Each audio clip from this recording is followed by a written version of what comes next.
नमस्कार मैत्रिणींनो, हे धान्य जे व्हिडिओमध्ये दिसतंय ते तुम्हाला माहिती आहे का? हा पहिला प्रश्न. हाय प्रोटीन मिलेट्स आहे हे आणि खूप छान असतं. याची एक रेसिपी मी करणार आहे, ती तुम्हाला दाखवणार आहे. पूर्वी थंडीच्या दिवसामध्ये आणि पावसाळ्याच्या दिवसामध्ये रेग्युलर खायचे आणि जनावरांसाठी जे कष्टकरी जनावरं बैल, त्यांना थंडीच्या दिवसांमध्ये भरड धान्य हे करून रात्री भिजवून ते सकाळी खायला द्यायचे. अजूनही देतात गावाकडे. पण आता हे ह्युमन याच्यामध्ये खूप जास्त प्रमाणात खायला लागलेत, कारण याच्यामध्ये प्रोटीन कंटेंट खूप असतं आणि खूप फायदेशीर पण आहे ते.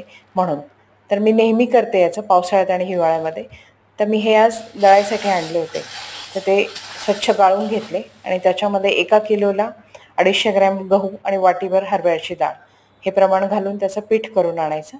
आणि मग त्याची एक छानशी रेसिपी आहे, ती पण मी तुमच्याशी शेअर करणारच आहे. हे धान्य तुम्हाला माहिती आहे का? तुम्ही याच्यापासून कुठली रेसिपी बनवली आहे का? किंवा काय बनवू शकतो? तुम्हाला कमेंटमध्ये सांगा. आणि नक्की आपल्या महिन्यातनं एकदा तरी आपल्या जेवणामध्ये हे ॲड करा, कारण अतिशय पौष्टिक आणि शरीराला स्ट्रेंथ देणारं फूड मिलेट आहे हे, ज्वारी, बाजरी आणि गव्हासारखं. तर खाण्याचा प्रयत्न करा. थँक्यू. Comment me.